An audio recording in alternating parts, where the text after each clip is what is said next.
Greetings, dear viewers. We are welcoming you on ALLATRA TV. My name is Anastasia, and my co-hosts today are Jason and Marina. And we are interviewing amazing guest, the author, researcher, YouTube blogger, Matt LaCroix.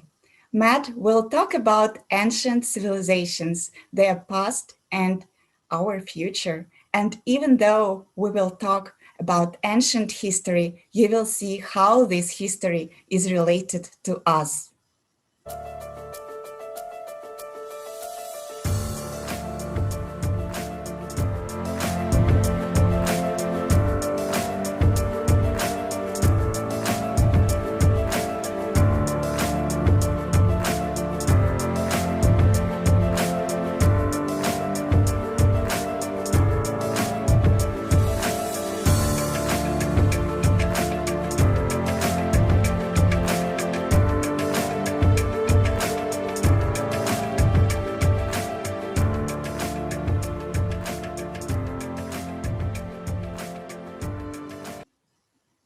Matt, welcome to the show. We are so excited to have you here. Thank you so much. It's an honor to be on here with all of you. I'm really looking forward to this conversation. Yes, welcome, Matt. We're all a big fan of your work. We follow you. Most of us here subscribe to your channel. So we're going to start it off with a question of what brought you to this research, and at what age did you start taking an interest in the archaeological past? If you can, would you share that with our audience, please? Sure, Jason. As if people, read some of the books that I've written over the last, since 2016, I released 2 books where I really talk about how the years that lead up to someone really coming into themselves and determining who they're going to be depend on so many different factors. And for me, as a young man, I was very lucky to spend a lot of years just out hiking and spending time in the outdoors and having a family that had those kinds of values. So those values were really imparted within me, and I became very connected to being outside in nature and loving just the earth and being part of such an incredible experience. And I always found it from a young age.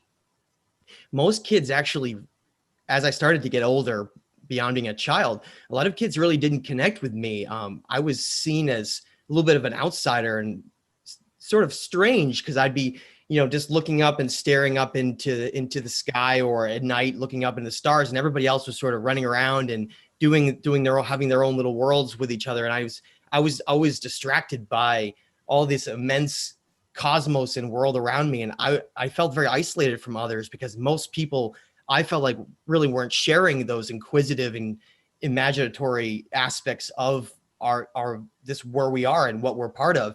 And so from an early age, I was always so inquisitive. I was researching as many things as I possibly could. I was fascinated by this world. I thought to myself, here we are in these incredible ecosystems that are all balanced. And I wanted to learn about, meteorology, astronomy, geology. I studied all kinds of different things way before I studied history. That came much later in my life. It was more after college that I started to look into ancient history. But because I feel like I had so many other pieces that I had been really looking into for so long, and questioning so many things around me, why I felt so isolated while so many others were acting a certain way with each other. And I was getting this perspective from the outside looking in because of all those things. And it gave me a way to reflect and look at things from like an outer awareness standpoint. And that's where I became, I feel like, a person who started to ask questions about why things are the way they are, and what is the nature of our reality, and what is the truth about our past. And so after college, I started really, really looking at ancient history, and certain things would pop up, like reading Robert Temple's, Serious Mystery about the Dogon in Africa with the Sirius star system, and then just basically rippling out from there. I became absolutely fascinated. Every single time there'd be some little piece, this little nugget of truth that would come out that would completely contradict what I'd been told. I almost became fascinated. Well, is there more? And of course, as many people listening to this know, it's that term is often called a rabbit hole, because once you start to have that moment where you question things and you say, okay, well, now my third eye is open and I'm going to look at things in a completely objective way, and I want to know the truth. And those people, like a lot of the people listening to this, their lives often change forever. And many others that see that don't really understand what's going on in that person's life, but I feel like it's this awakening pursuit of truth. And that's really what has guided me to where I am today. Thank you, Matt. Marina has another question for you. Yes, absolutely. I agree with you. Knowledge and wisdom that like truly can change our life, like for sure. I really understand your motivation, but I still have a question. How did your project and your research change you and your perception of reality? And do you feel it is important for people to expand their knowledge base? Yeah, as I was looking into ancient history, I was reading a lot of ancient texts. I was reading a lot of Gnostic texts. I was reading a lot of Hermetic texts. I was reading a whole variety of different angles, Vedic texts. I was trying to, basically what I was coming up with and really realizing is, when I would read all of these different texts from all these different civilizations, I saw that they were basically saying the same thing in just slightly different ways. And I picked up on that early on, and I would take walks outside. Honestly, it was one of the things I attribute so much to really just putting things together. I would go outside on a beautiful day and just take a walk and sort of almost like talk to myself about like, okay, so this is, the Hindus say this, and then, the ancient, the ancient Egyptians say this, and I would try to piece things together and figure it out. And quickly, I started to understand things on an entirely different level, and I was able to take that information and apply it into my life, and do things like starting to sit quietly and meditate, trying to clear my mind.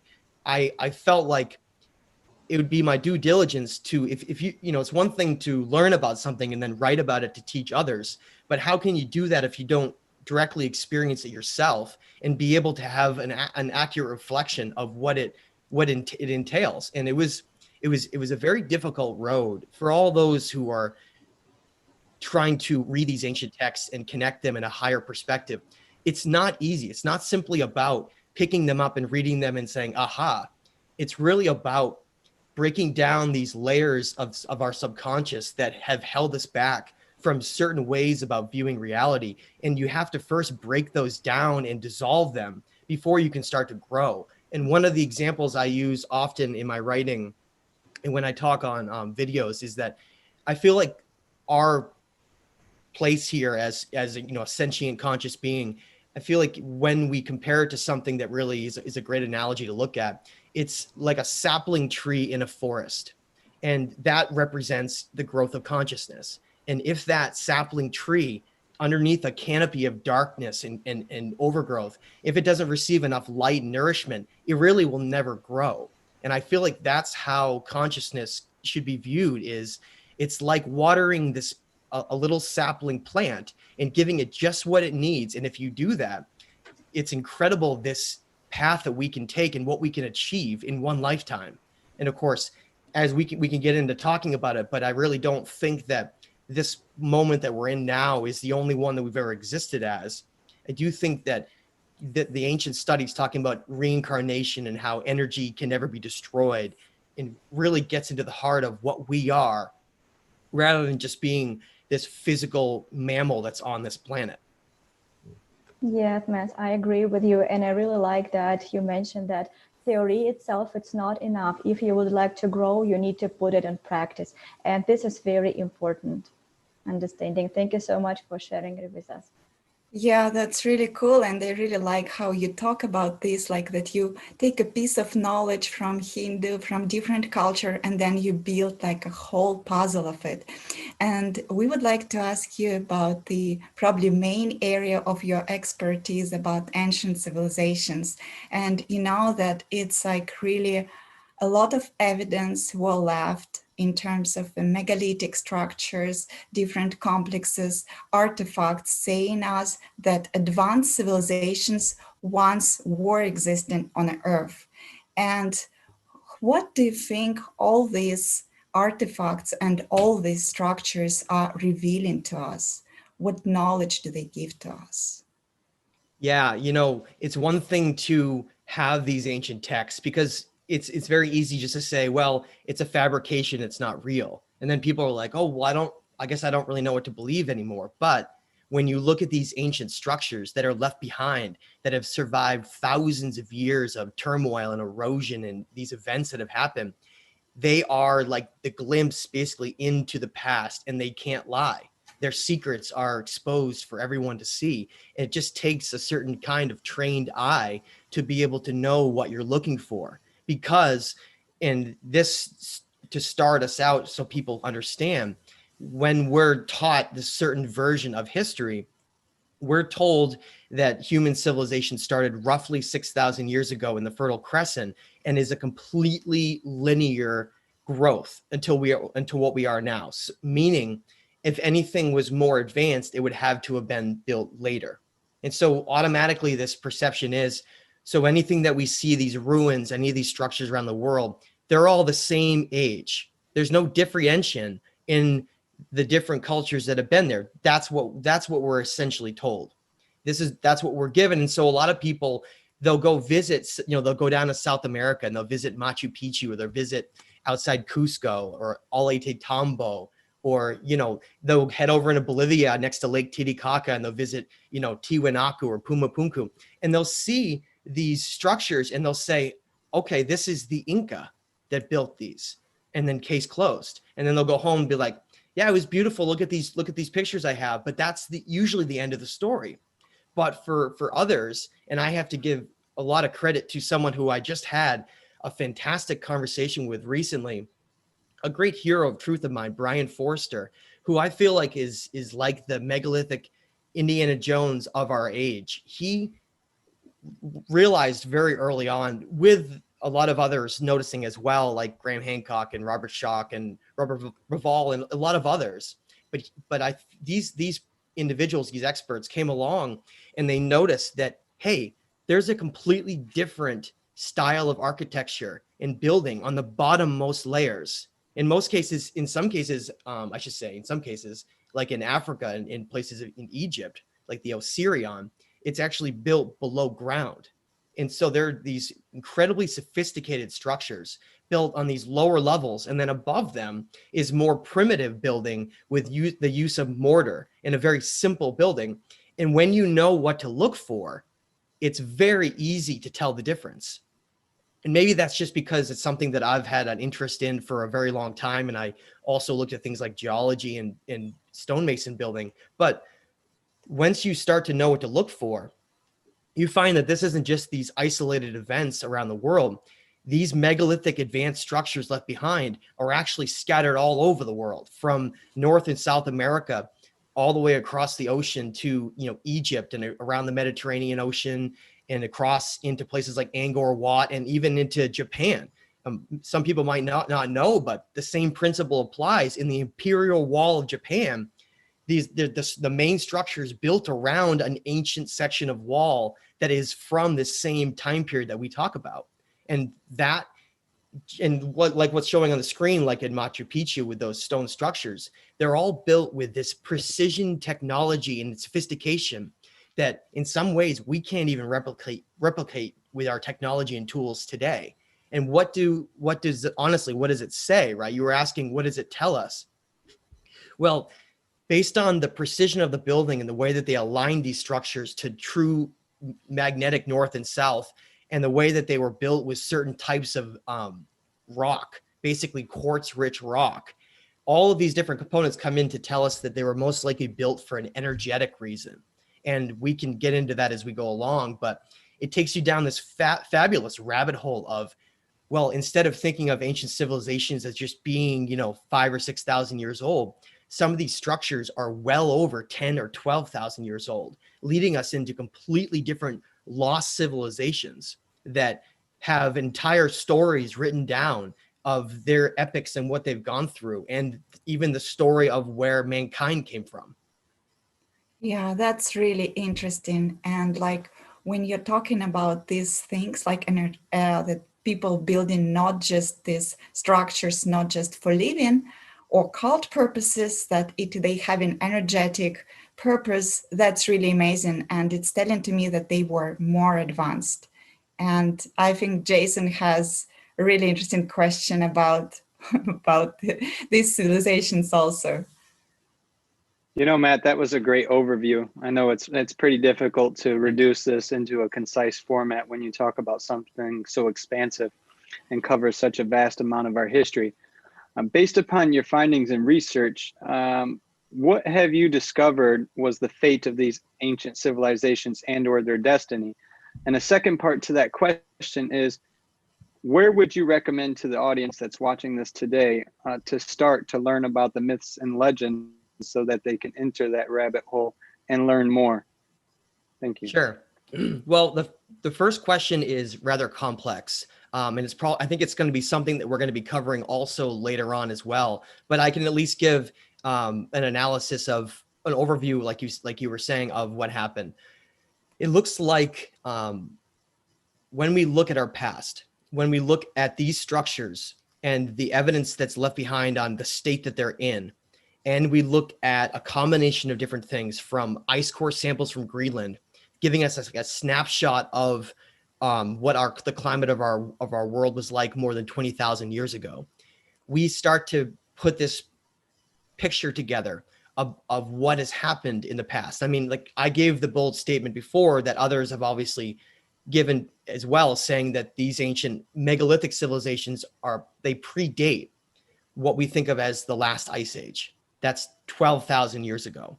Now, something I always mention, but I have to mention it because it's absolutely mind-boggling for even me to still perceive. But where I'm sitting right now talking to you in Maine, during that time period of the last ice age, 10 to 12,000 years ago, there was 1 to 2 miles of ice above my head. So it would have been, if you were to come here, you would have been on top of one of these like Antarctica like glaciers, and it was known as the Laurentide ice sheet. And it was covering the entire northern half and the southern half of our world. And so I wouldn't even been able to talk to you here. I would have been, this area would have been, under billions of pounds of ice crushing the surface of the planet. So there's no megalithic structures anywhere where I am living right now. And I understand that because there was ice here. And that's how we have to start wrapping our heads around, is understanding where to place these different ancient civilizations based on the evidence. And how to understand, well, what was our world like back then? And what it was like was we had enormous amounts of ice built up around the northern and southern hemisphere, like I mentioned. Think about this aspect. We have the same amount of water roughly that we've had on the earth for hundreds of thousands of years or more.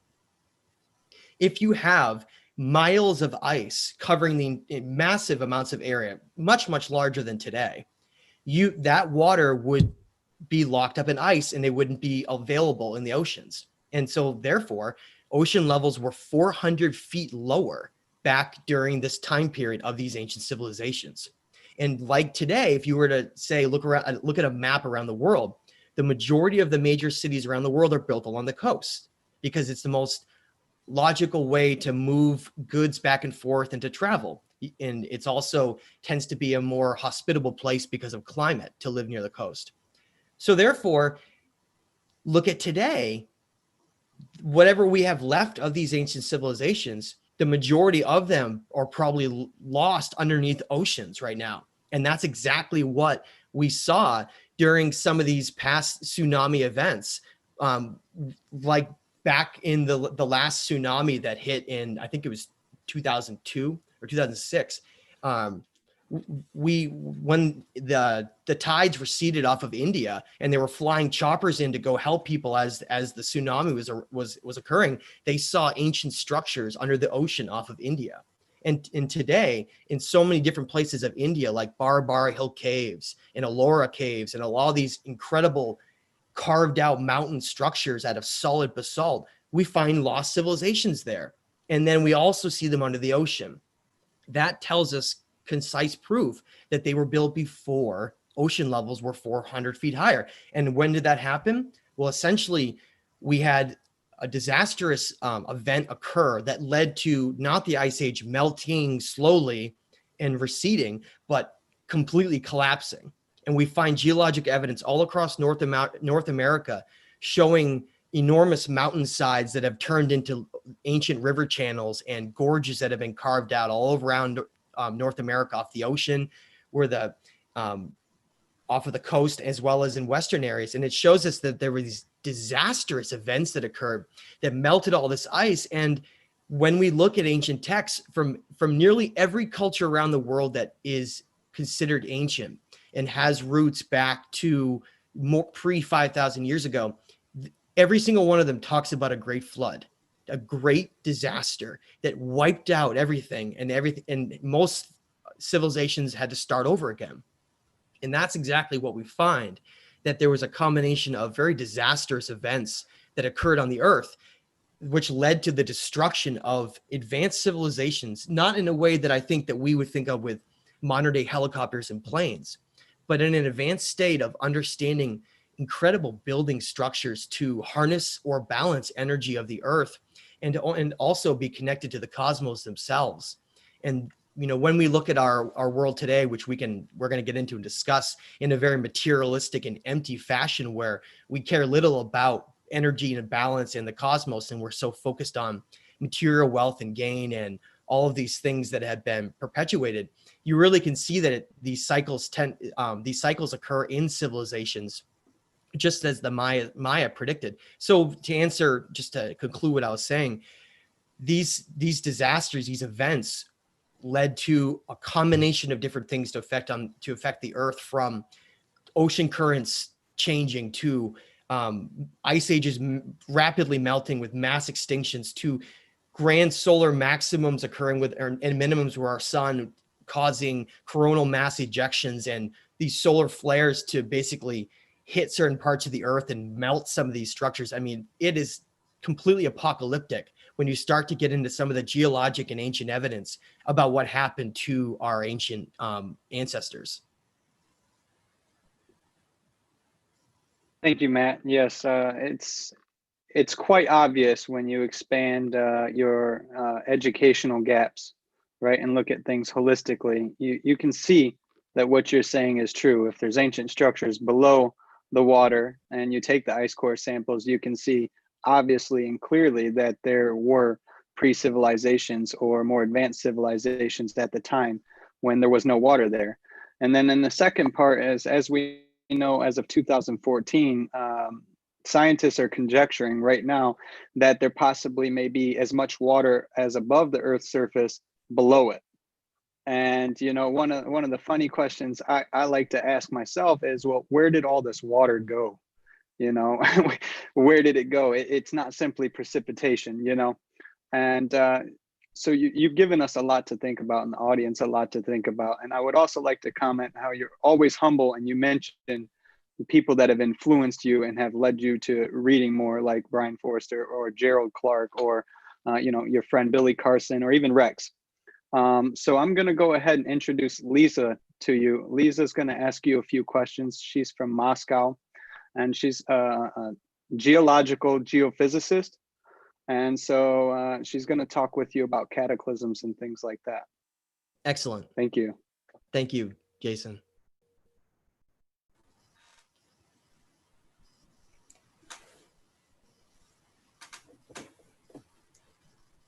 Hello, Lisa.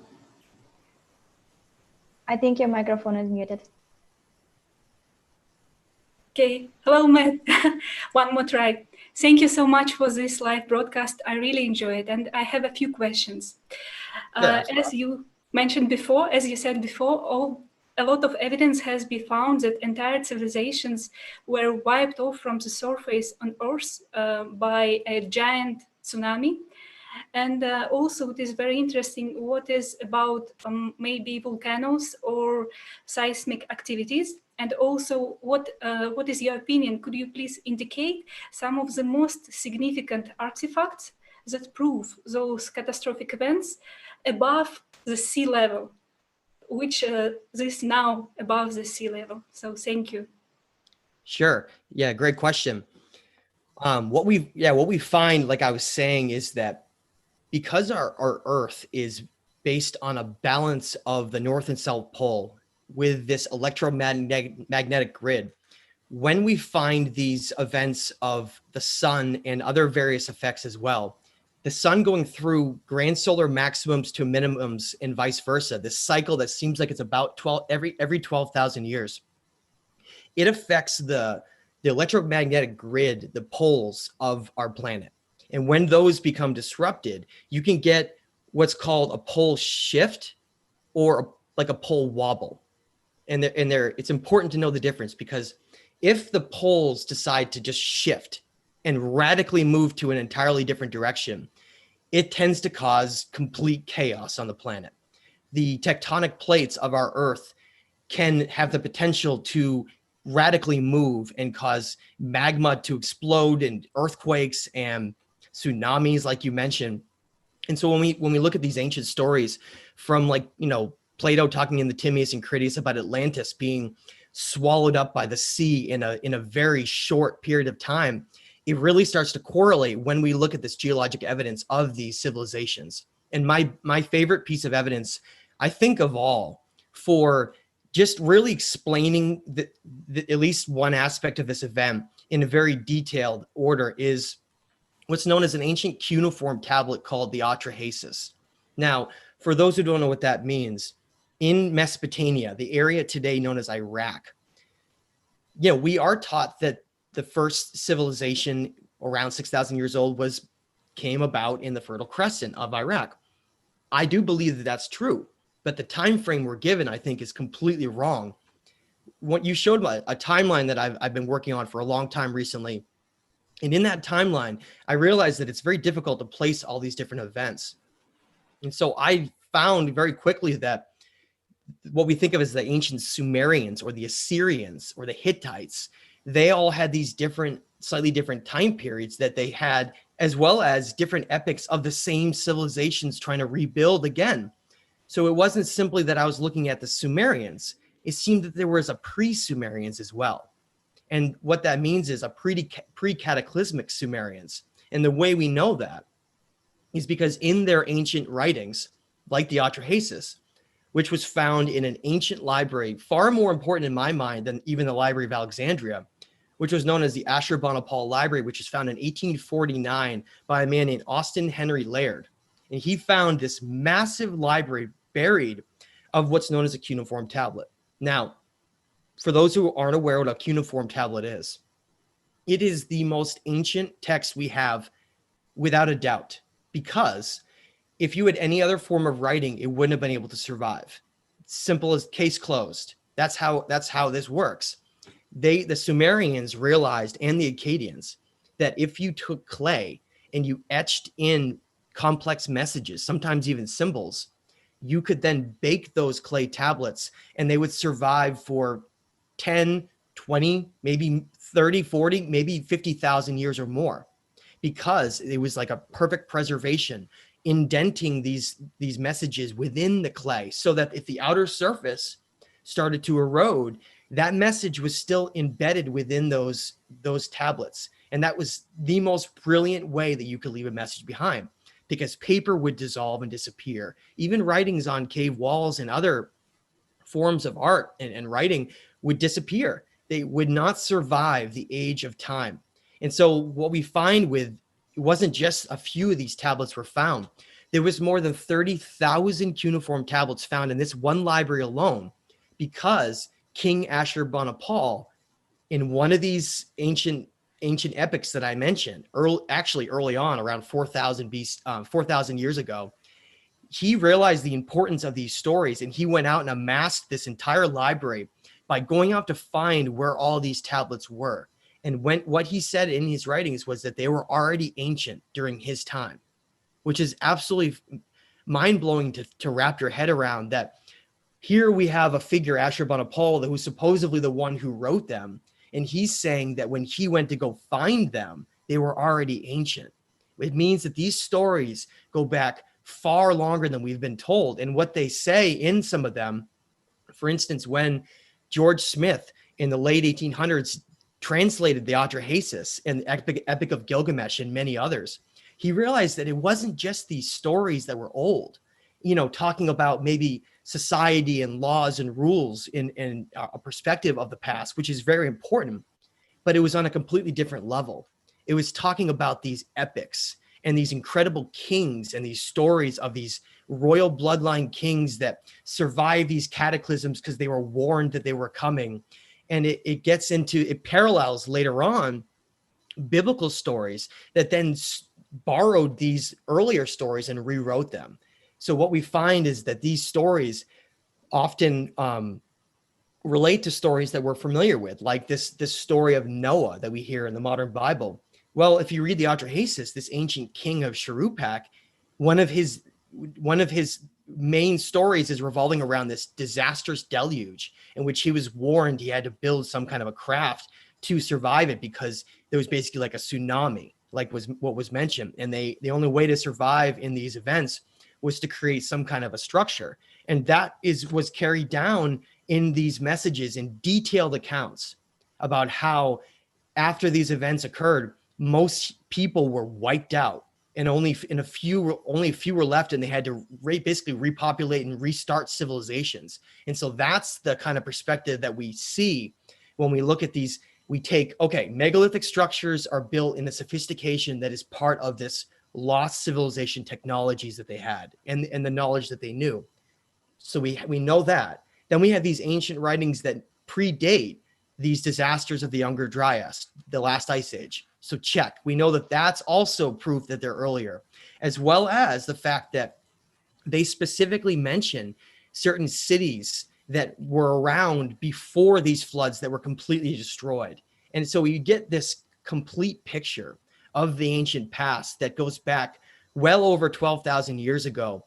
That basically that what it goes into in these stories, it says that these cataclysms were so severe that most of the knowledge that had been accumulated was lost. And that's why the building that's the more primitive building that is on top of these structures, especially in places like Machu Picchu and in Egypt, is so primitive on top, is because they just didn't have the knowledge that was once present to them. And so they were trying to mimic them, and they were largely unsuccessful.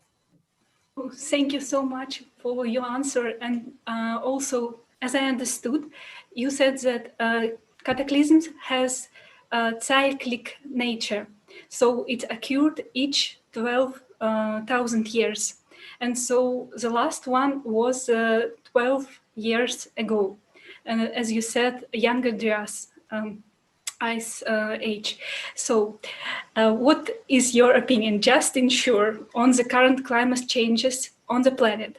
Do you think it is caused by human? I mean, are the cataclysms on the Earth caused by anthropogenic factor or by some other processes, which we have now? Yeah, great question. Yeah, here we are reading about these stories of these civilizations that were destroyed by these cataclysms. And then I know, of course, as we go along, I can absolutely get into, some of the structures like Göbekli Tepe that prove the purpose of what they were really looking for to do with their technology and their knowledge. But what we essentially find is that these types of cycles, they understood them. They knew how to anticipate them occurring. And so that was why they would align these temples, true north and south, and to basically have this map of the cosmos. That was what the purpose of Göbekli Tepe in the Anatolia region of Turkey is. It's an astronomical temple. And that can be found all around the ancient world, where the people there knew these stories of their ancestors. And they knew that these events were going to happen. So what do? They're not like mapping today's time just to know when to go water the crops. They're mapping the heavens to know when the next disaster is coming.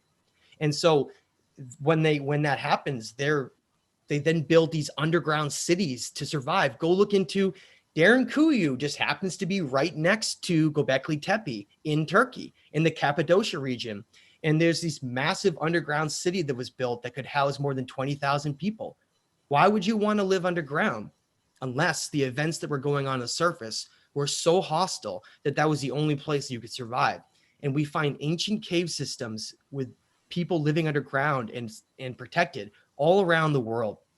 And what it tells us is that the ancient people knew that when these cycles happen, they can often come with great destruction. And so today, when we look at our world and we look at how it was just told by the National Weather Service here where I live in Maine that this is the hottest summer ever recorded, well, since records began, which is a very small time window to look at. But when you have year after year after year breaking records in this time frame, it shows you, okay, so, well, what do we see in the world right now in the state we're in? Glaciers around the Earth in the North and South poles and in mountain glaciers are almost all receding, okay? And at the same time, the Inuit of the northern Canada areas who have hunted from the stars within the last 20 years have noticed that the stars have shifted. Okay, so there's another piece of it. What that means is that the North Pole is wobbling, it's moving. And if people have seen over the last week, there have been multiple stories, and within the last few years, just these story after story about how NASA and a lot of other government organizations are having to fly up to the North Pole because they're not able to have accurate readings anymore to have guidance because the North Pole is shifting so much. They're having to go up and remap it again. And so at the same time, what's happening? There are more volcanoes and earthquakes going off right now on Earth than there's been in hundreds of years. And storms are all erratic, and what's the narrative? Human beings are entirely to blame, and it's because of us, and look at the state we're in. But hey, if we're really careful, we can prevent this from getting any worse. And, everybody just go back to what you're doing. Nothing to see here is besides the fact that, it seems like there's all these warning signs just bombarding us from all directions. And what does that mean? Well, every 12,000 years, the sun goes through these periods of time when the inner nucleus of energy within itself goes through these flare-up events. And everything's always about this balance cycle in the cosmos. Everything follows that, where it flares up and gets hot, and then it goes through a period where it gets cool. And that's known as a grand solar maximum to a grand solar minimum, and then continuing that. That's how it works. So what happens? Well, glaciers, when it gets really hot, the temperatures on the Earth all spike, the glaciers mostly melt. And when that happens, and a lot of people might not know this, but what happens is the fresh water melts and goes into the ocean. Fresh water is much less dense than salt water. So the salt water will sink and the fresh water will float on top. And one of the biggest factors that controls the weather of our planet is not necessarily the sun, but the ocean currents, the oceans. Some of you are talking to in this call right now from places like Europe. If you're in places from Spain and France up into Scandinavia and all across those areas, you're living in a climate that really isn't supposed to be that warm. It's because of what's known as the Gulf Stream that brings up warm, hot air from the equator and brings it into that area and makes it so that places like that are hospitable. If they didn't have that current, they would be much, much colder than they are now. That's shown in some various movies that have been shown in the past.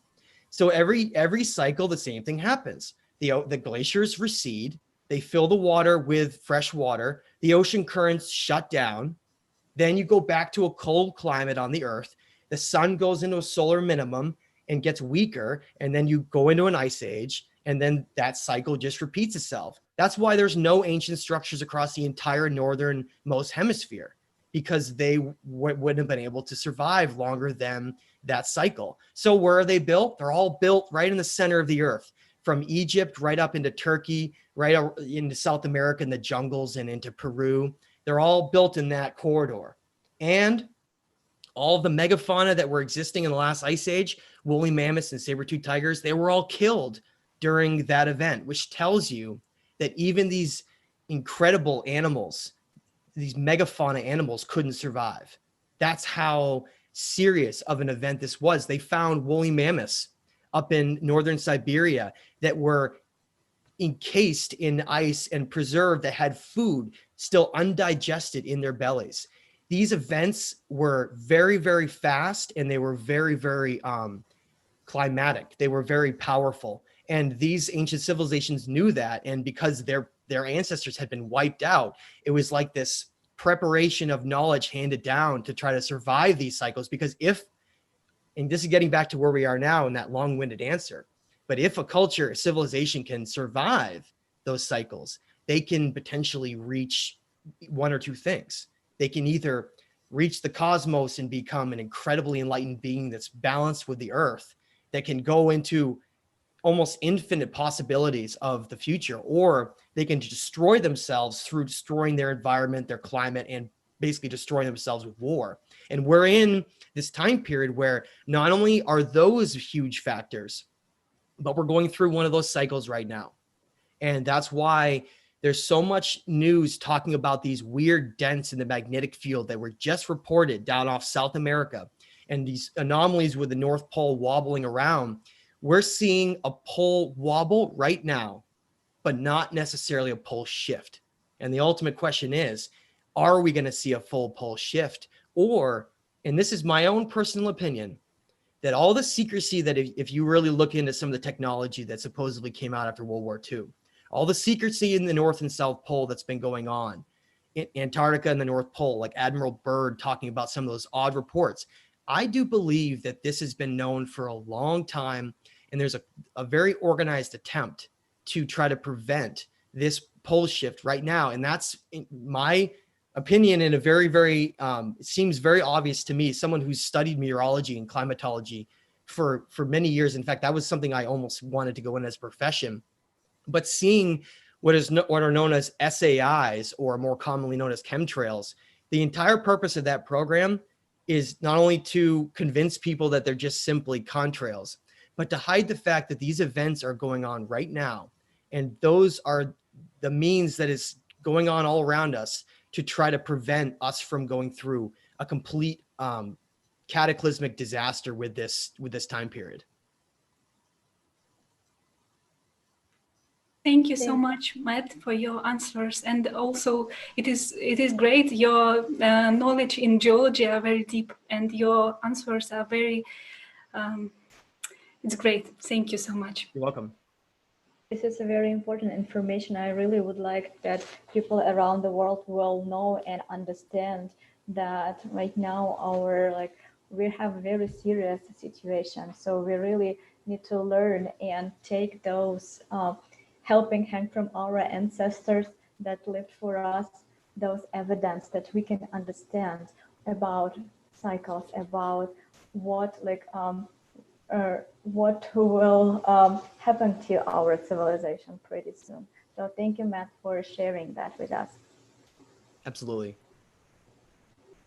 Yes, Matt, thank you for those answers. You answered a couple of questions I was going to ask, whether or not we are currently living in a precessional cycle as determined by our ancestors.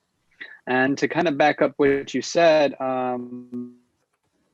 we won't get into the tinfoil hat as most people are labeled who don't follow mainstream, okay?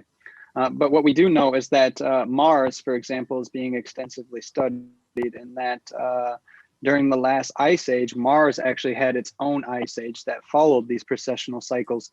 And if we look throughout the cosmos, there's many planets right now whose volcanoes, ice volcanoes, and what we know as regular volcanoes are taking place all throughout the cosmos. So there's definitely evidence that there's a precessional cycle to our universe and the cosmos itself, and it affects all people within it. I'm going to ask you, could you, if our audience is interested, could you point them in the direction of any megalithic structures or artifacts, if they're interested in it, to determine for themselves the evidence of these cycles that we are talking about, please? Yeah, absolutely. One of the ones that comes to mind that I would love people to check out is you go into the ancient city of today, which is known as Luxor, Egypt. You find these massive megalithic statues called the Colossi of Memnon. And they're these incredible, 60-foot tall, over 100-ton statues that are facing the entrance to this great kingdom. what makes that important is not only are those structures made out of a single stone each that was carved into those incredible things, but how would a culture, first of all, even have been able to move those in the time frame that we're told? When you start to realize that, okay, so that's part of the lost civilizations, that's not part of what we think of as the dynastic pharaohs of Egypt. The evidence for that is when these structures, when you walk around them and you analyze them, you find that on the northeast corner of both of these massive statues is this marking structure on the stone itself that's known as vitrification. And it means that the quartz in the rock is melted. And it's not from erosion over time. It's from some extreme event that literally melted the rock itself. Meanwhile, when you go to a lot of these other structures around the world, especially in places in South America, when you go and you look at places in Chichen Itza and Tiwanaku, you see that these structures have burning and weathering on one side, and they're strewn in a certain direction. That's shown extensively well throughout Egypt, in South America, in the Americas, up into the Aztec and Maya. You see the same thing on some of the structures. And what it tells us is that those structures were melted and burned by heat that was so extreme that human beings would have never been able to be around those structures. You would have literally vaporized. And I think that that's the real need for these underground cave systems, to have to seek shelter. And why did that happen? Jason brought it up. The reason that these astronomical temples are mapping the cosmos is that they're mapping these cycles based on what's known as the precession of the equinoxes. And what that means is that the Earth goes through this period of where it wobbles on its poles and it faces a different direction. And those wobbles coincide with different ages, known as the zodiac ages. And those zodiac ages are how they determine when these certain events are going to occur.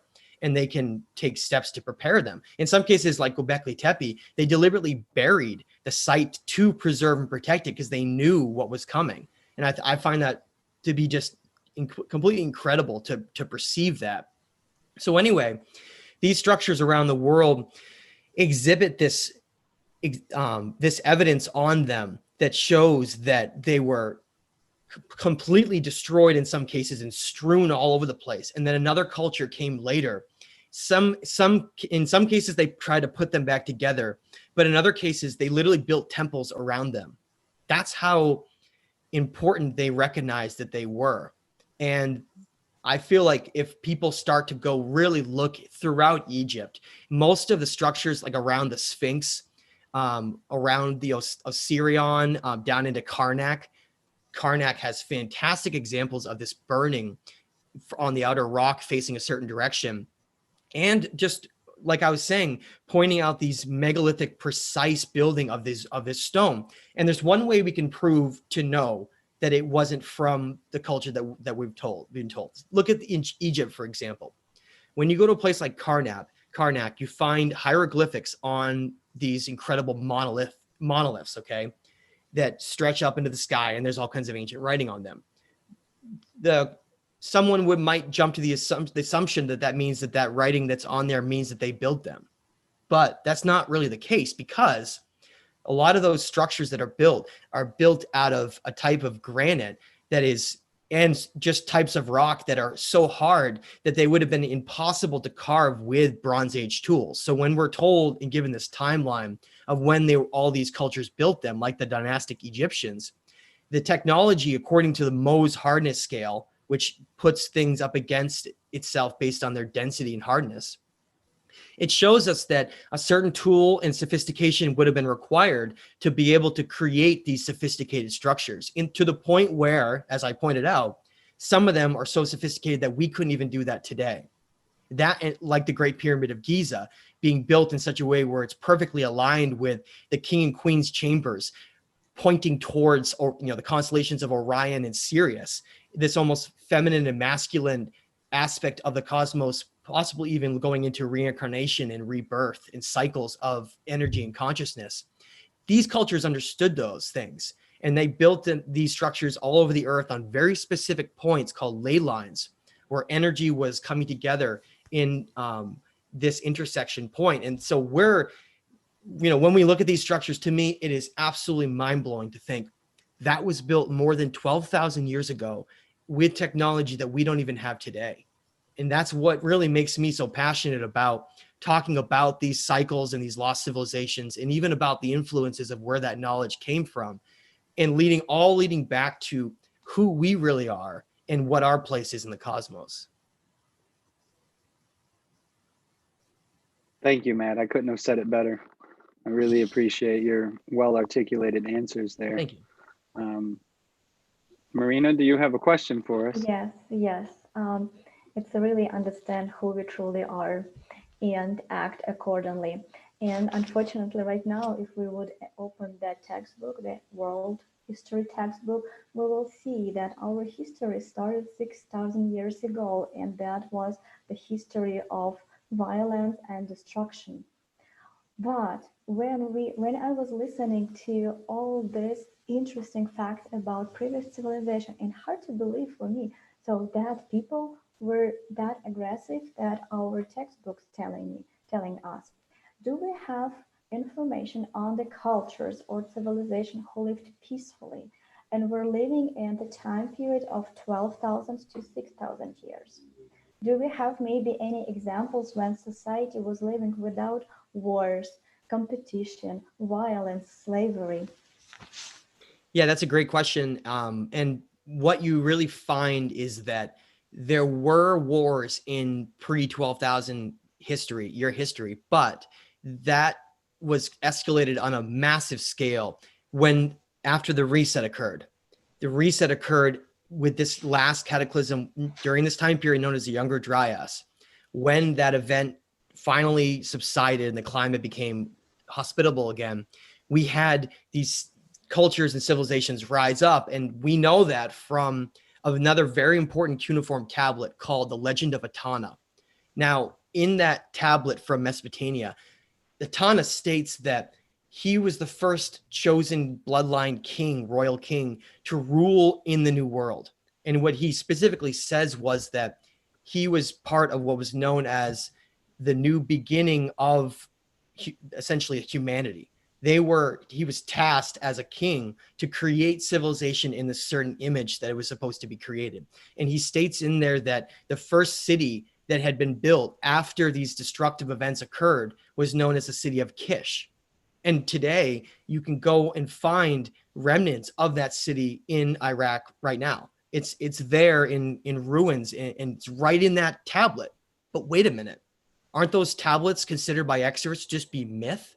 And there's nothing in there that actually connects to ancient history. It's just people putting together this time, from 4,000 or 5,000 years ago, putting these cities in there and talking about all these events, but they're being metaphorical and they're not being truthful. But he specifically states that Kish is the first city created after the deluge. And then we go into something like Atrahasis, like I had mentioned before, and they state that Shrupak was the last city before the deluge. Seems very specific when you start to go in and study it, that there were cities that were pre-cataclysmic and then cities that were post. And those rules and laws that were then enacted were in some ways similar, but then became very corrupted. Our history is full of violence and bloodshed during this time period of Pisces. And these ages last roughly 2,100 years. And they seem to have a certain kind of polarity that rules them. And it gets back into a lot of these ancient texts that goes really deep into even what we can accept as being real in reality, but it's far more complex than what we think of as total randomness. It's basically based on cycles of human civilization rising and falling for a variety of reasons. And you can see that in places in like the Mayan kingdom, like in Kukulkan's temple. Every step on that temple pyramid represented a different level of consciousness. So we essentially fell into a lower state of consciousness because we lost all of this knowledge, and we became largely warlike, and empires became to dominate the world, and much of the ancient knowledge was sought out and destroyed. And so right now what we're faced with is basically picking up these pieces of the past to try to understand what came before us. And what they state is that there was an age before these cataclysms of the Younger Dryas that was known as the Golden Age. And it was supposedly this time period when great civilization of Atlantis was around, connected by all these other civilizations all around the world. And they built these incredible structures.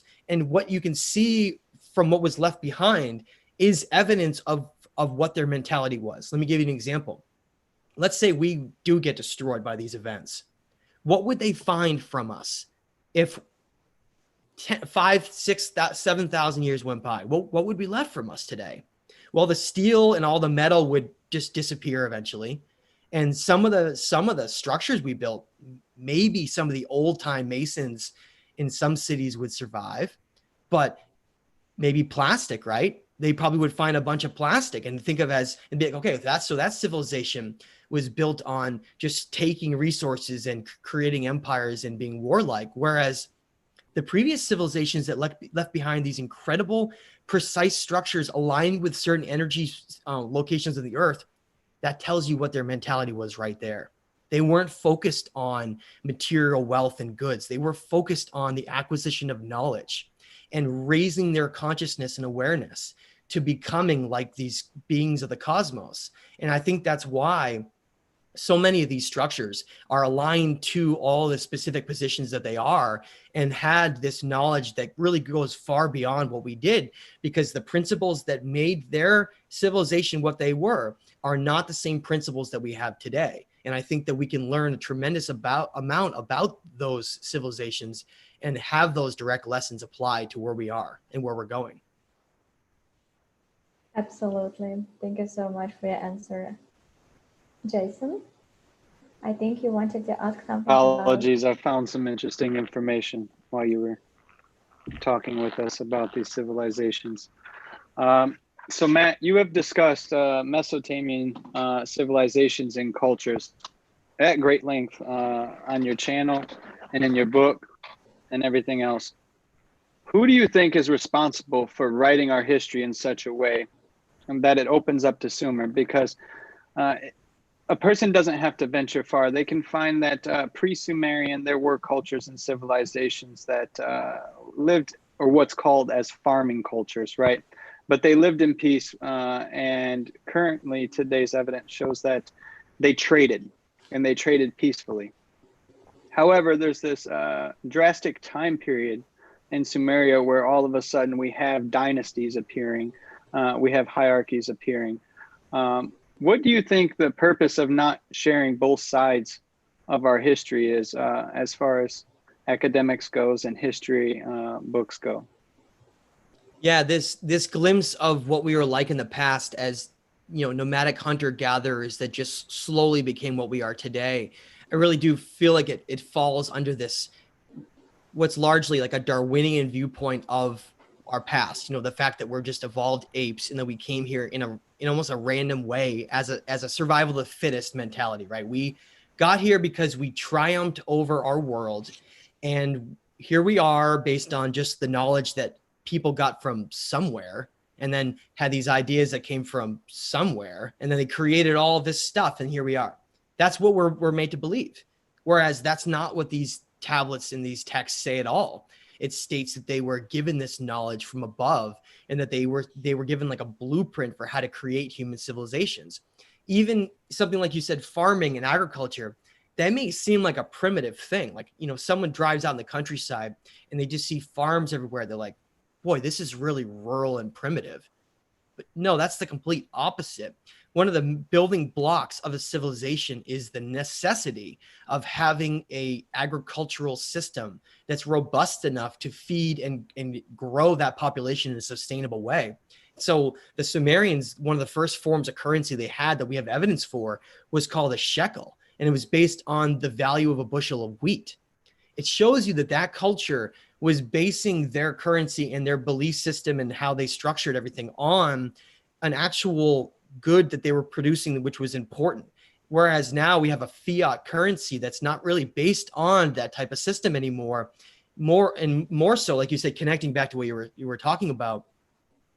When we look at these ancient texts and the the mentalities that were held by them, and then we look at what happened, we see that there's this very important moment in history when all of this information was put into a certain compartment and labeled in a certain way where a lot of it was blocked from us, our awareness. And what I mean by that is the Roman Empire is one of the largest empires in the history, if not the largest.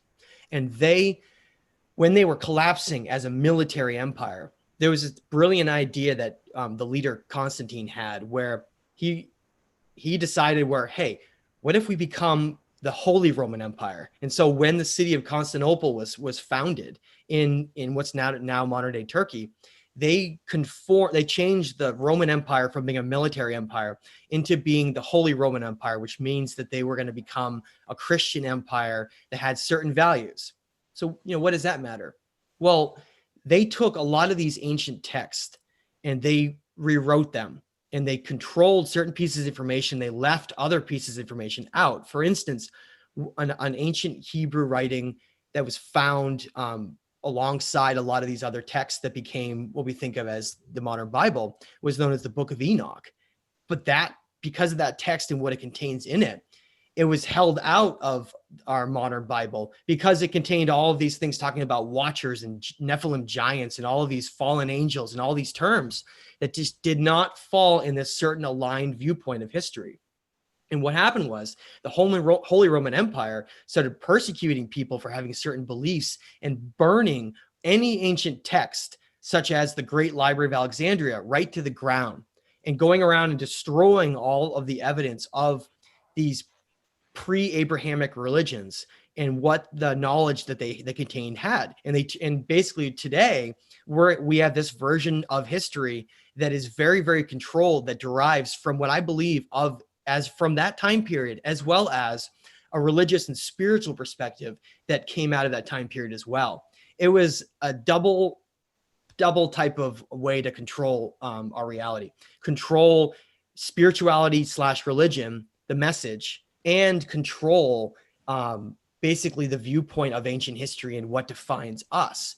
And that doesn't mean it's necessarily always a Darwinian point of view, but it's not a point of view that tends to be about full creativity and free will. It tends to be a more constrained view about control, a more controlled point of view. And so we are now rediscovering things like the 42 laws of Ma'at out of ancient Egypt and the 7 hermetic principles of Thoth out of Egypt. This ancient knowledge that tells us, no, this is how civilizations were supposed to be designed in a way where it creates a certain kind of society, whereas we have largely abandoned most of those qualities to get to the state that we're in today. Matt, that is really great Thank you point. so much. Yeah, I really enjoyed your answer.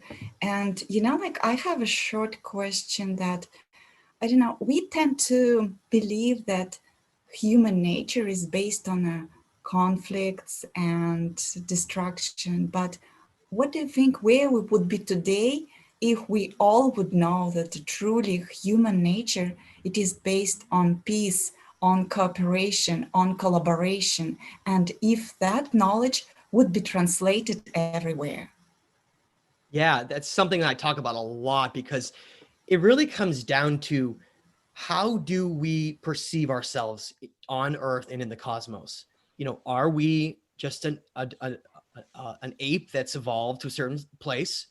Are we just a lucky side of evolution? Or are we this being that is eternal, that has consciousness, that, resides outside of the third dimensional physical world? What defines us? What is our true nature? Are we violent as the inherent true nature of us, and then we have to overcome that violence? Or have we been driven to that violence through systematic years and years and years of just being fed this certain perspective and chaotic reality where we almost feel like that's what we are and almost kept in that state? I wrestled with that question for a long time. It was always driven into me in school that we were the species of violence that had to adapt and overcome from that violence. But my perspective started to change when I actually read a lot of the ancient texts, and I started to read into how they defined us on an energetic level, consciousness, and, you know, the state of what makes us a human being.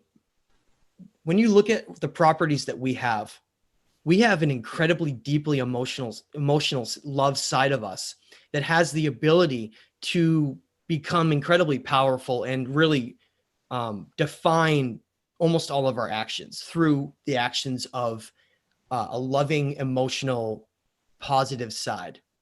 However, in the same way, we can also be something completely the opposite. One of the analogies that I often use is with like a small dog. If you had a small dog, that dog was born and it was at that point rather neutral. It hadn't really had any influences from anything yet. It was young. And you had two families that took that dog in a hypothetical situation, right? One of the families that could take that dog was just very, very cruel. And they beat that dog all the time. They hurt it. And they didn't give it any kind of positive reinforcement energy or anything. That dog is going to turn into a violent dog. It's going to be this side of itself that lacks really any emotion because that emotion was beaten out of it. And it's just going to be a really awful viewpoint of what a dog represents. Whereas hypothetically, another family takes that dog and they're an incredibly loving family that takes that dog on beautiful walks out on open fields in the sunshine, and they give it lots of love and food, and that dog turns into the most beautiful, loving dog you've ever seen. Well, which state did that dog belong in? Did it belong in that violent state, or did it belong in that love state? And I think that's, one of the ultimate questions that so many people have. And the more I studied the ancient texts, the more I found that the natural state of a human from their perspective, not a Darwinian perspective like we have today, but a perspective on looking at how human beings are designed in this image of perfection. And that we are, instead of being just an animal, we're actually an energetic viewpoint of perfection.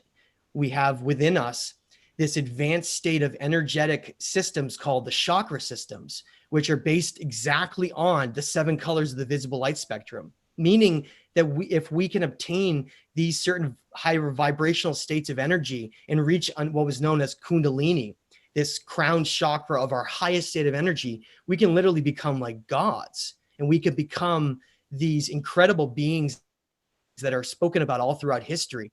Individuals like Krishna and Hermes and many others who have achieved a certain state. That's the state we're supposed to be in. That's what they say all along, is that the real trick here and the real cruel trick that's being played here based on a lot of very creative things that happen out of Babylon with the Talmuds there, and then moving into the Roman Empire and a lot of other things since then, we turn into this reality where we're being convinced that we are that violent dog, whereas we've never been that violent dog all along, and we're just been conditioned into that mentality the whole time. Where's my proof behind that? Some are saying, what? Okay, well, where's proof? In most cases, look at indigenous cultures that are isolated around the world. Take some of the indigenous cultures that are still in the rainforest of South America, in Brazil. Now, in some cases, there obviously have been cultures that get into conflict. I recognize that. But if there was a culture like we find today that ends up being very, very isolated and doesn't have any influences from others, what does that culture end up turning into with no influences, just being in nature? You find, if you were to get in one of those canoes and silently make your way out, into the vast reaches of the jungle and find one of those cultures, and you're able to know their language and you are somehow able to interact with them to let them know that you come in a peaceful way, you would find that culture would be in perfect harmony with nature and love. They would have no violence in their society. They would have all realized the silliness and juvenileness of acting in a certain way, and they would have realized that you don't waste things in nature. You develop in a balanced way where you all contribute something to society, and you all play off of the things that the talents and the things that you do well. And I think that that's the state of what humanity is supposed to be all along. Not necessarily living out in the middle of the jungle, but being in a state where we have our emotional love side of what makes us positive as this light being of our chakras, if we live in that state as our identity, then quickly all of these distractions and things that make us feel like we're not really what we are, they sort of dissolve and disappear all around us. And we realize that we've been tricked all along and that we're really this light being of the cosmos that comes from stardust from all over the universe. Wonderful, Matt. Thank you so much for sharing with us your understanding about true nature and how it is vital and important for all of us to get reminder about that. Absolutely. My pleasure. And actually, that particular understanding that we're all one big human family inspires us to create an international conference called Society The Last Chance that took place on May 11th, 2019, and was joined by thousands of people from around the world via live broadcast. And this conference has led us to conclusion that the main problem of contemporary civilization is a consumer way of living, consumer way of thinking, which is leading us to self-destruction. And while the one way out of the current situation, current dead end situation, is the change of the vector of the development of our civilization from a consumer to a creative, to a peaceful, but only by like peaceful means, definitely, right? And today we understand that in order for us to build something new, people need to get together. So we need to be all united by one goal. And already there are thousands of people that united around that idea of building creative society, the model of the society in which every single person on earth can live happily and comfortably. And right now, I would like to use this opportunity and ask this question to you, Matt. How you envision such a model of a society? What that means for you? Yeah, I think that those blueprints are, very evident in things I mentioned, like if we were to take things like the 40, let's say we were to design a culture around the 42 laws of Mot. Mot was an ancient goddess of Egypt. There was a consort of Thoth. If we were able to take those laws and directly apply them into our society, we would realize that some of those core values exist, but most of them are missing, or they're very corrupted versions of themselves. It all comes down to this idea of creating a society that realizes first and foremost what defines them as their existence here. That's the most important thing that needs to first be brought to the surface. And I think that under your foundations of a creative society, that's number one to me, is looking at the value of a human life and what defines us, and to have that be evident early on from the very beginning. If you had a child that was taught two different sides, that they're just an animal and they can do whatever they want and nothing matters, there's no consequences to their actions, and that they're not part of something great, they're not going to have a need to care. That perspective has already been woven into them, that they don't really matter, that they're there to maybe just procreate and then die, and that's it. Whereas this other side, if that child is raised to go out at night and stare into the cosmos and perceive their existence in the universe, and taught about these different states of consciousness that can be obtained if you act a certain way and you have a certain mentality, that child has a completely different perspective of what they can accomplish and what they're part of. And so I think as a society, if you take that as a whole and you take these ancient values and you apply them, it's not that I'm looking for a society that has no money and everyone just sits around and doesn't do anything. I want to just like stamp that out right away. That's not what I mean. Because where we are right now is the complete opposite. People work the majority of their entire life, but not in a way where they're necessarily contributing to something that they have an actual hand in. It's more of like being a cog in a giant system where you're essentially like giving up your energy just for the purposes of this giant system. And that system is, like you said, is a consumer materialistic empire of materialism and war. It is something where it's acquiring massive amounts of resources to dominate over one another. It's this conquistador mentality that hasn't really changed in thousands of years. And we just are tricking ourselves into thinking that it's different, but it really isn't. But what is changing is the mentalities of people all around the world. People are starting to get back out into nature again and understand that when they disconnect themselves from being bombarded by wireless signals and concrete jungles and, you know, all kinds of loud noises, they can quiet their mind. They can connect with a different energetic state and they feel different. And so what happens right now is on a weekend up where I live, the highways are all clogged with people right now, all heading up to the mountains because they all realize that, hey, we're living in this world where we have to work this dead end job, but we have this free time. Let's go, you know, seek that other side that we're looking for. Now, how would you make that work as a society though, right? How would you motivate people to want to do something that's not just hanging around and, you know, chatting and laying in a pool? You know, how could you do that? Well, you would have to have them fundamentally understand that, first of all, what we're doing is part of our society, the growth of our society, right? You know, Jack right down the road, he's an incredible farmer. He's growing all these crops and vegetables, whereas Sarah right next to her, she's, you know, quantum physicist. And then, you know, John right next to him, he's a great painter. You know, people have all these qualities within them, that hobbies that they consider that, you know, if you ask someone what they do, most people would just tell you what their job is. But what if you really ask someone what they're passionate about and like what they are besides their job, people will be like, well, I love to sail. I love to paint. I love to make music. I love to write. You know, I love to understand complex mathematical problems. Those are the kinds of basic foundation qualities of a society that could be encouraged if we had a system where, not based on competing with one another on a nationalistic scale, where armies then are formed and fight one another because we're made to believe we're all separate and different, and there's something that we're all fighting against.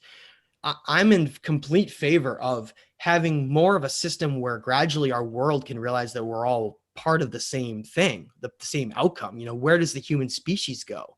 And if you had every gifted mind and everyone in the world was realizing that they're all part of contributing to that, money didn't exist so that there'd be no greed, where people, you know, that farmer would go out and till his crops because he knows that he's playing a role. He's growing those crops. And if he sits back and doesn't do anything, they're going to die.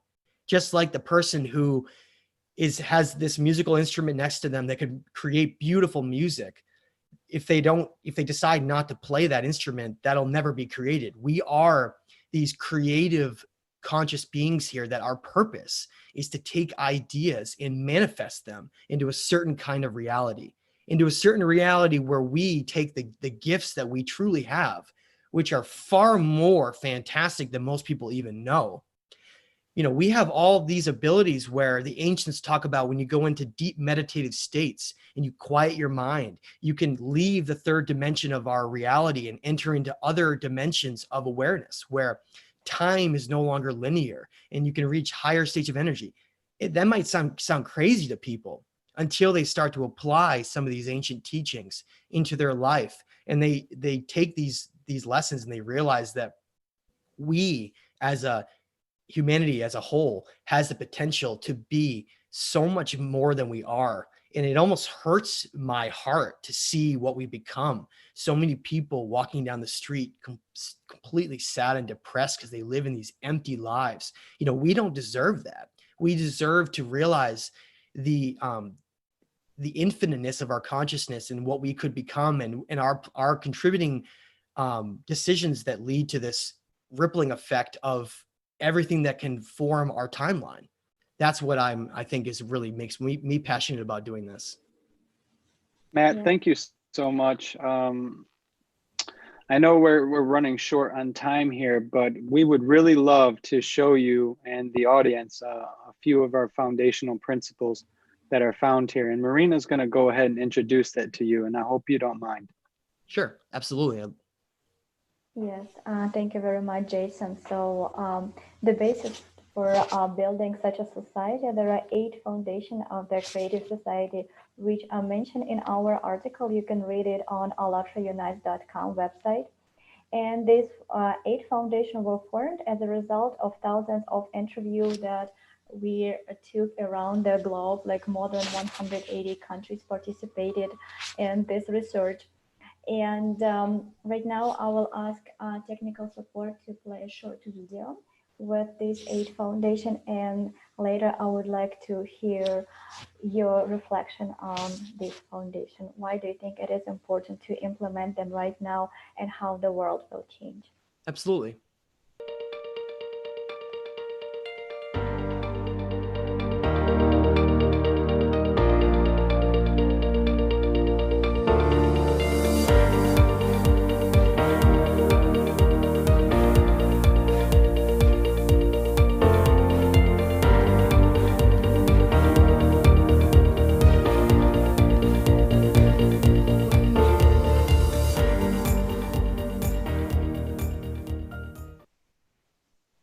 Yeah, so those are fantastic. I've read through those, and I think they mimic a lot of the core values of what some of the ancient cultures were talking about. It's like a blueprint for how to create a society that doesn't become corrupted by its own moral structure.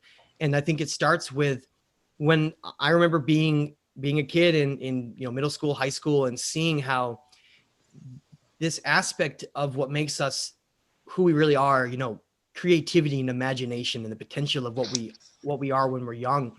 In many ways, I think there's a very clever system that's been created deliberately here to stamp that out, because those types of people tend to ask a lot of questions and not want to conform.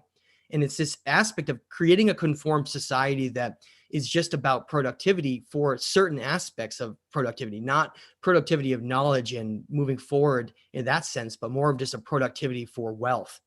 And I think that those values, if they were instilled on our society, would transform us into becoming productive in an energetic and knowledge basis. And I think that it would be amazing to how many people would respond to that in a way where it would change their lives if they could exist in a place where the values of our structure were not based on people being often quite cruel to one another and just trying to be better than everyone else. Whereas it's good to have a friendly competition to be the best you can, but it's more about like a collaborative group of all encouraging each other to be the best you can. So I really do I think that those values are incredibly important. Thank you so much. Beautifully said. And I think Anastasia is going to ask you about the ones that you like the most before we wrap things up. And then I would like to tie back what you said, where you were speaking about the intrinsic motivation of love and how one can contribute to society, and tie that all in before we go. Thank you again, Matt. Yeah, Matt, you expressed the great interest on discussion of 3 foundations, which is value of human life, human freedom, and transparency and openness of information.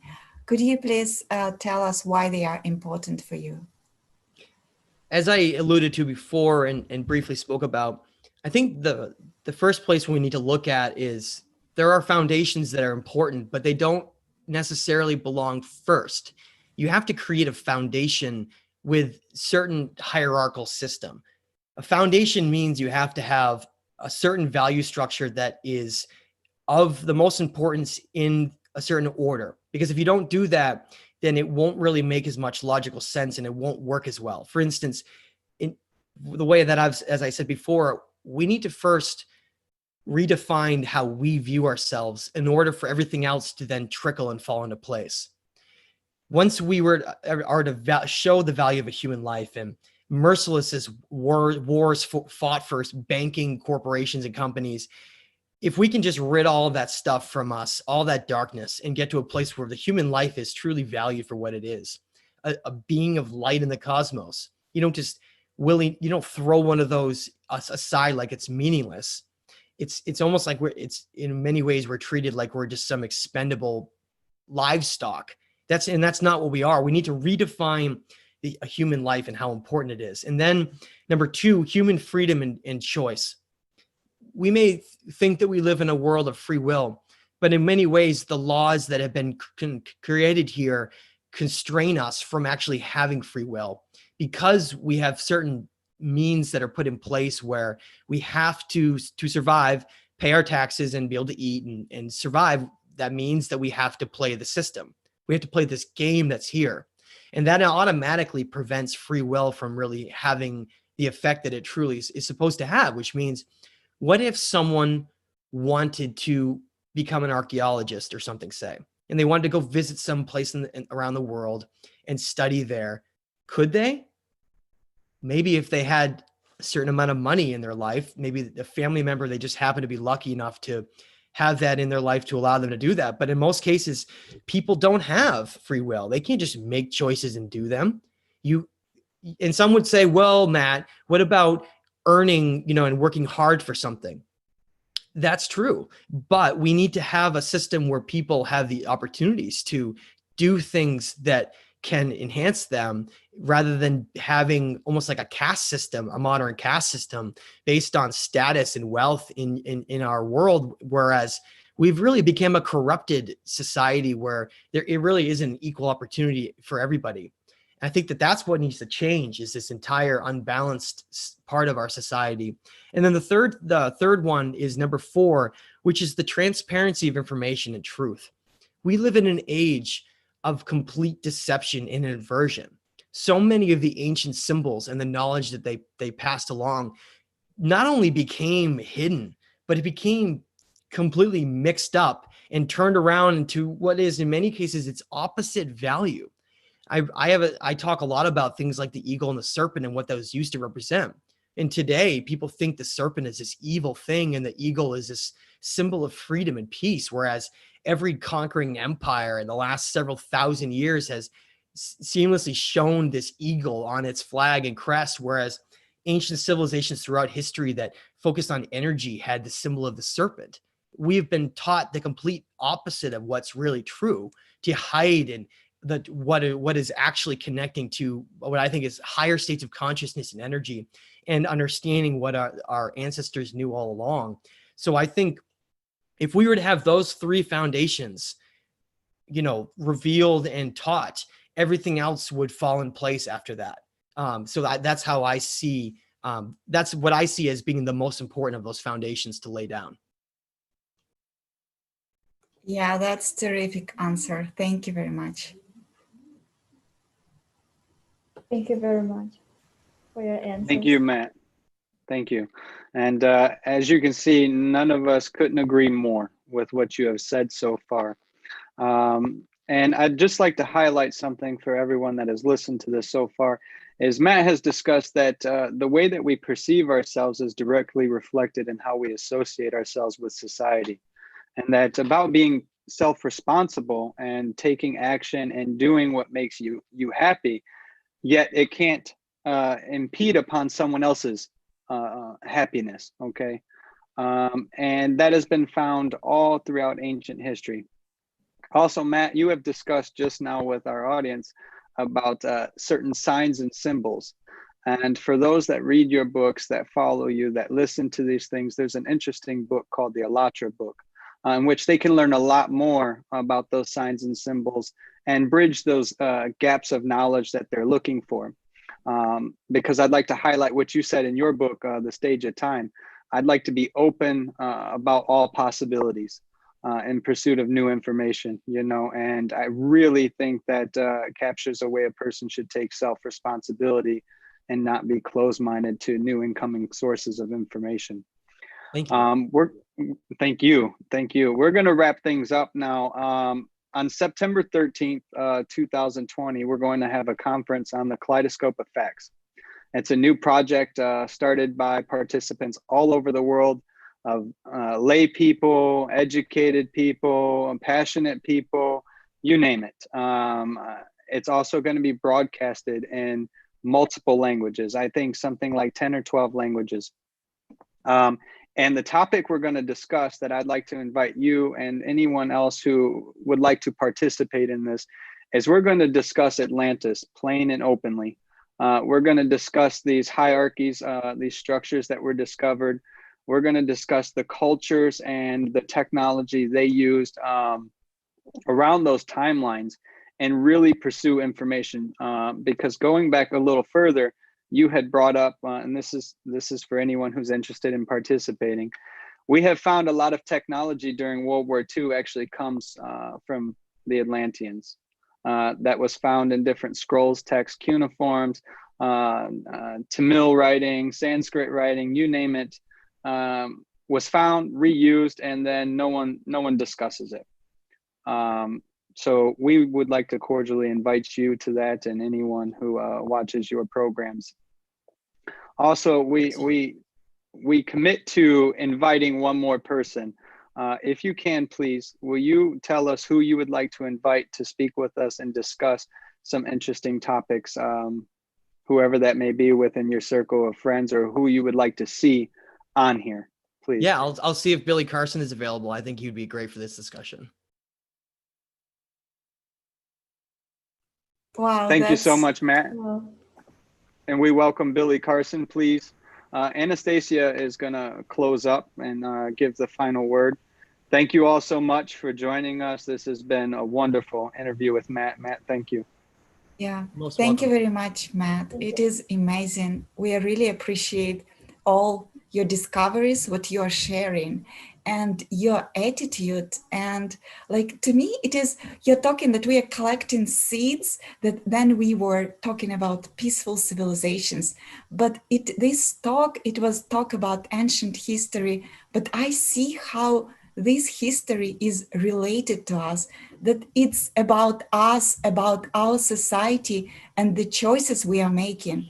And these things what you're talking, that it was peaceful societies and how they could be built, they giving hope.